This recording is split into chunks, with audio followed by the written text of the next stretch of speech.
Hey, how's it going, guys? I'm back. Today I'm going to show you how to gusset your roll cage, but before that I'm gonna quickly paint my firewall. If you did not see that episode, it's the episode before this. Go into my videos and check that out as well. I'm just gonna get a time lapse. It'll be 10 seconds, then it'll be over with, then I'm back to the gussets.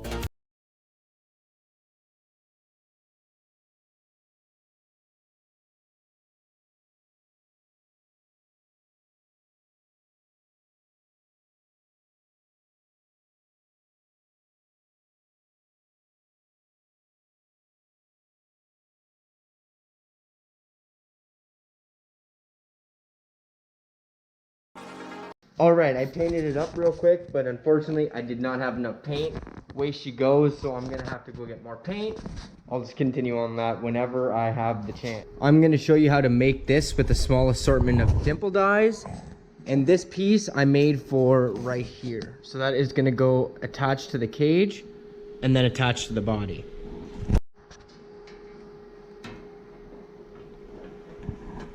That looks so sick. So what is gusseting? Gusseting is attaching the roll cage to the body. Here's the roll cage, here's the body. So you want to attach it in as many spots as you can and furthest point away from the mounting points. Like, so this is a mounting point here. So furthest away from here is most beneficial, which would be at the top of the hoop, side of the hoop, top of the A-pillars, and back here, gusseting as close to the where it's gonna attach to the hoop up there.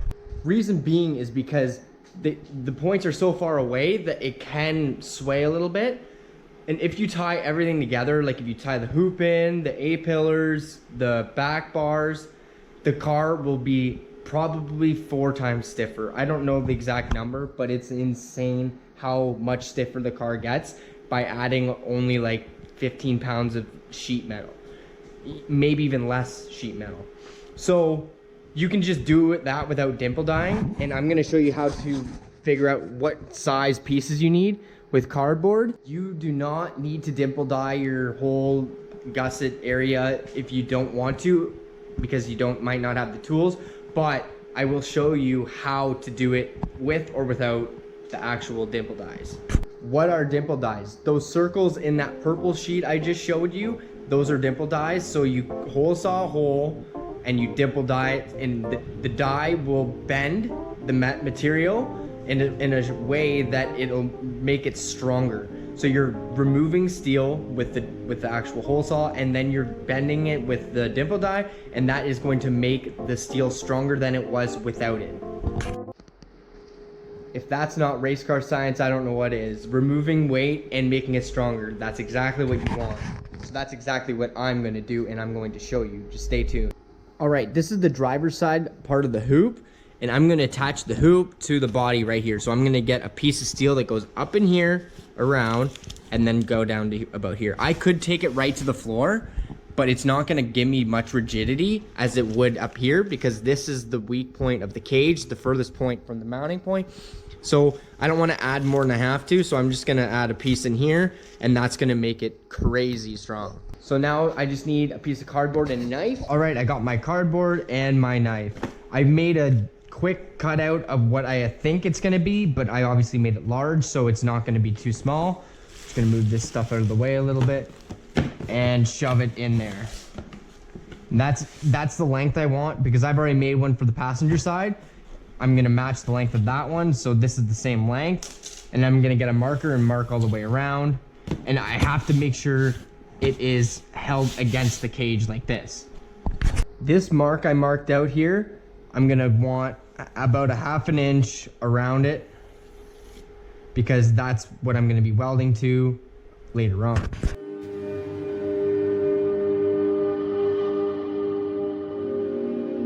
So just double checking. If it's good, I just have a little bit of torsion on it, which is twisting, and it's looking great. I'll have a bead stitched on here, bead stitched all the way around, and that thing's gonna look dope. But obviously I'm going to put dimple dyes in there because it looks sick and it actually makes it stronger. So let's do it. Now I've got it on my piece of steel, and I'm gonna mark it out and then cut it out. Here's my line. So if you wanted to just add the sheet metal, that's all you'd have to do is cut this out, and then you put it in your car where you had the cardboard all measured out and all that, and then you weld it in. But obviously we're not gonna do that easy thing. These are my dimple dies. I got 2 of them. I have a 2-inch and then a 1 1/4. So how these work is basically they are little tools that change the way the sheet metal is. It'll make this shape along the actual steel, and I will show you later how that works. But for now, I'm gonna take them apart and put the pieces all over the place. So now I can kind of put them in spots I want, and then I can decide if I want them there or move them. So I'm kind of thinking of something like this. I'm probably gonna do 1, 2, 3, 4.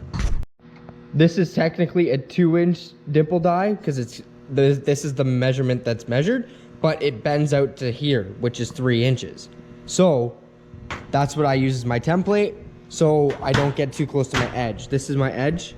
So that's about as close as I possibly want to get. Honestly, probably about that, which is about 5/8. So that's a good starting point for me. This is a good, easy way to figure out where to place my die. And then once I figure out exactly where I want to put it, I'll just mark around it, and then I'll measure for the center, and then that's my drill point. And I will be using these, and I will show you how to use that later.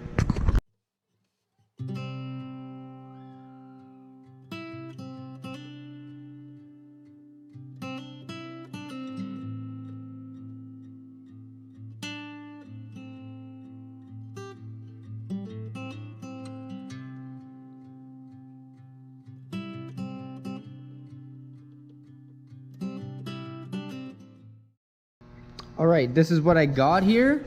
So this is going to be attached to the body of the car, and this is going to be attached to my roll cage.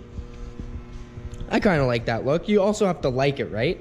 But you have to experiment with what you like too.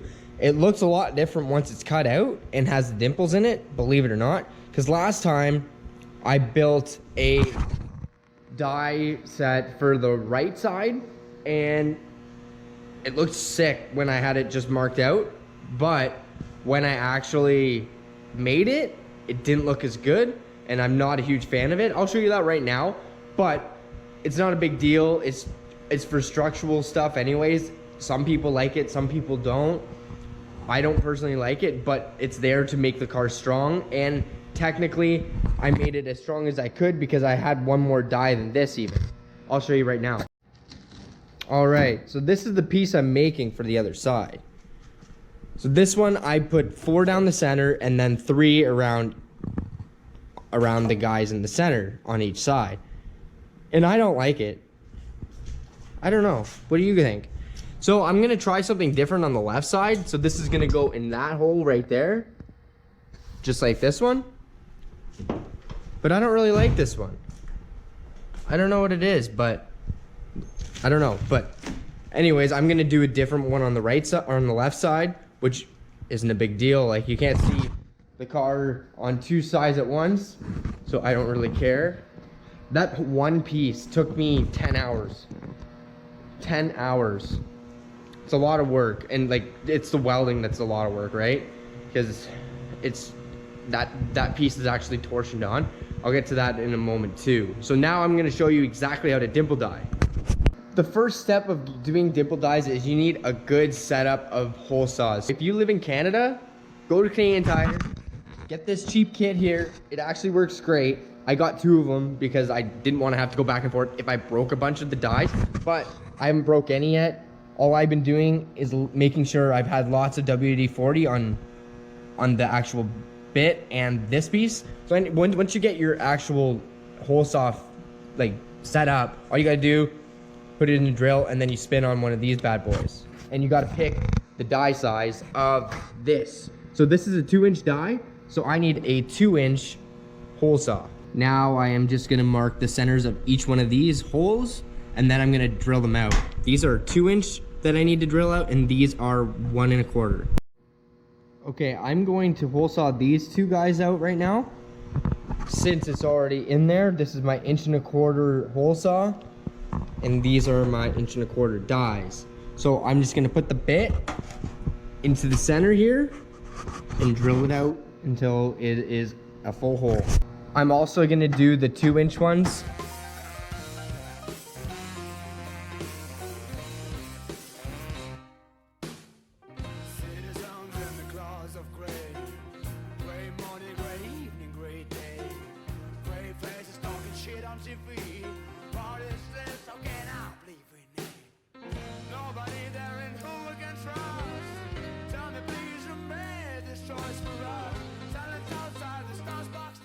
All right, I got my holes in. So now I just need to sand from the inside and grind from the back because it always frays a bit at the back. So I usually just get my grinder and kind of just go over it really quickly, just so it doesn't have this fray when I put it into the die. We're almost at dyeing, guys. That sounds weird. What is a dimple die and why? A dimple die actually makes the steel stronger. With this cut out, it's weak because there's holes in it. But once you put the dimple die into it and you press this down, it creates a 45-degree angle down. And that is better for the actual structure because the more angles, the better in most cases. So with this all done, it will make it probably twice as strong. If I just cut this piece of steel out and held it out straight, it would be drooping. With these in there, it'll be dead straight. So with this, less weight, obviously, because there's holes in it, and stronger, is a no-brainer, especially for a race car, like I said before. So where did I get these? I got these built by StimTech.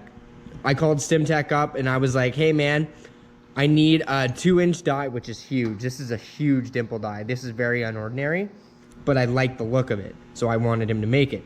I said, can you turn me out a 2-inch dimple die that has a nut and bolt in it? This is the so-called nut, so I can put my adjustable wrench on that, and then my impact on the top. So this is the top piece, this is the bottom piece, and in between is your actual sheet. And then all you do is impact it down, release it, and it's done. And this one, you put into the hole the same way, and then beat it with a hammer. And this piece needs to go underneath, which is the large piece. Just put her underneath like that. Put this guy into the hole, like so. And then into the bottom piece. And then, you gotta put your bolt in, level out your sheet, and tighten it up. It's an Allen key head. Make sure it's threaded in, obviously. Most don't have an actual setup like this, but you can get them made, right? That's what I personally would prefer because it's just so easy. All you do is you do this.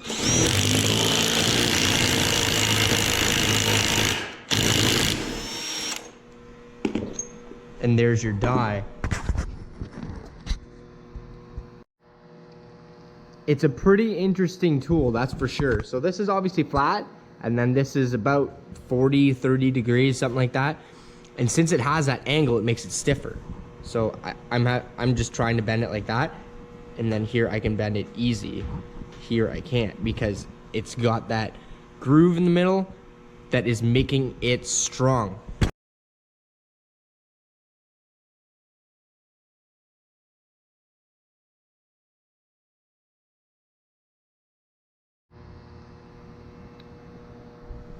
Okay, I got my 4 done here, the 4 big ones. These are 2 inches. So now I'm gonna do the small ones, but I'm just gonna show you how much stronger it actually makes. So I'm pushing down on here very lightly, and I can push it right down to the table. And then here, I can't even push it. And there's obviously less material here. There's about 4 inches of a circle just in this area, and it's lighter and stronger. It's a no-brainer. Again, I'm gonna put the female piece underneath, like so, and then the male piece goes on top and in. So now I'm just gonna tap it with a hammer after I level out my plate, and then easy peasy. Bam, and that piece is now done. Looks sick. I don't think it would look right with having a third one here because it gets too close to the edge. I'm not sure. What do you think? Okay, I'm gonna cut it out and then clean it up, and then I'm gonna do a light paint on it, and then it's ready to go in. All right, she's cut out now. Got the edges all sanded up. So now I'm just gonna go over everything with a wire wheel and then do a light paint on it on the back and front. So when I put it in the car, it's a lot less hassle. All right, I'm gonna get that done in 3, 2, 1. There she is. So I just painted the inside and left the outside because this is the pieces that are gonna be welded. This isn't, but all up here is. Now I'm on another piece that's in the back of the car. It's all hole sawed out. So I wanted to show you how flimsy it is. And now I'm going to get the dimple dies in and show you how strong it is. And now after the dies, you can see that it's not even drooping. It's just bending here. This is not bending whatsoever. I'm trying to bend it right there, but it only does a little bit. So much stronger. All right, now it is time for me to get my piece welded in there. So what I've got to do is make a line here where I'm actually going to be welding it to, and then I'll take the paint off so I can weld it on. And here, this is the tricky part of doing this, is I'm gonna be welding it to this seam here. And as you can see, it's multiple pieces of steel. There's actually 3 pieces of steel in there. So what I'm gonna do is grind it down and then weld this together. And then when my piece is on, I'll weld my weld to the sheet metal.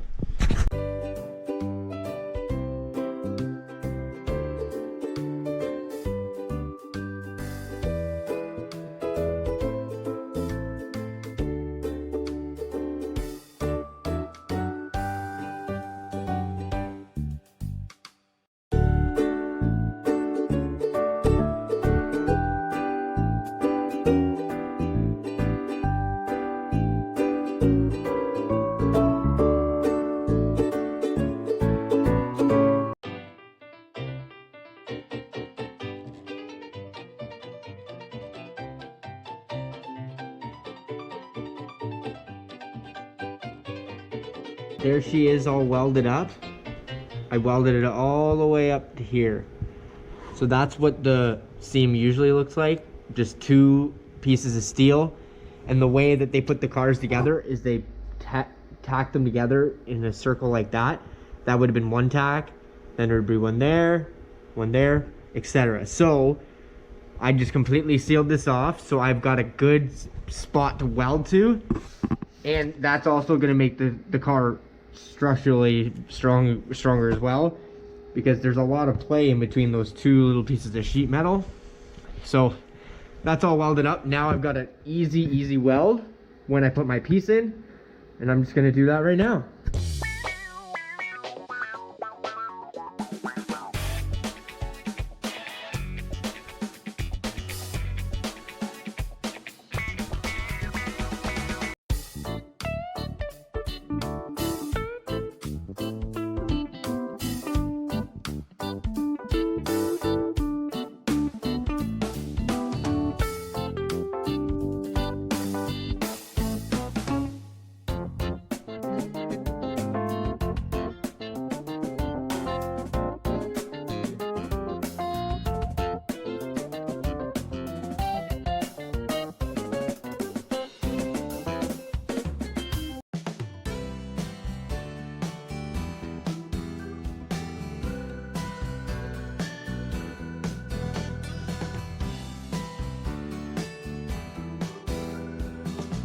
Okay, she's all tacked in. That was a pain in the ass, not gonna lie, because it wants to stay flat, but I have it torsioned to fit the body and contours of the car. So that was a pain, but we're there. Now I just gotta weld her on.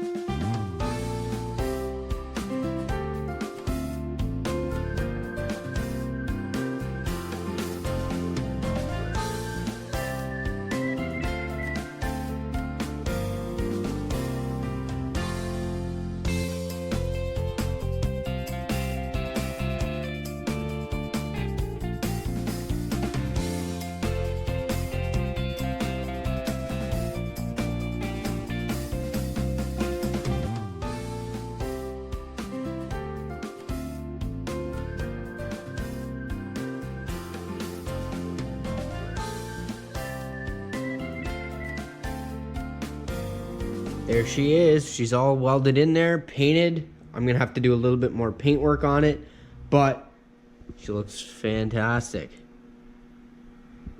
Really happy with that. There's a lot of work. Between that and this guy, which I haven't shown you yet, I'm making these as well. I've got both of them done, but I need to weld in that side. I've been about 10 hours between two pieces. Yesterday was my first time ever doing it, so this one took me 8 hours to do that and weld it in and all that, because I didn't know to weld this seam first, which was the car, and weld those two pieces of steel together before welding it. So that made it a pain in the ass, to be completely honest. But yeah, she's coming along. That guy's done. That guy's done. The other side's done. I'd like to fix some of the welding here too. Like, there's a few spots that definitely need fixed. The reason I haven't filmed doing absolutely everything, I didn't film doing over here because I had to learn how to do it myself. And also there's so much labor here that it is ridiculous. Like, every piece I need to make templates out of cardboard, and then I need to put templates to the steel. Then I need to mark out holes. I need to drill holes with the hole saw, dimple die, then cut the piece out of the steel sheet. Then I need to prep the body to weld it in. It's just a crazy amount of labor. I like doing it, especially when it turns out like that. That looks good. That looks really good. Same with this one, looks really good. Can't wait to get it done. That is it for gusseting the actual hoop. I'm gonna be making other videos of the A-pillars as well, but that's it for today. Like, comment, subscribe, and I'll see you in the next gusset video.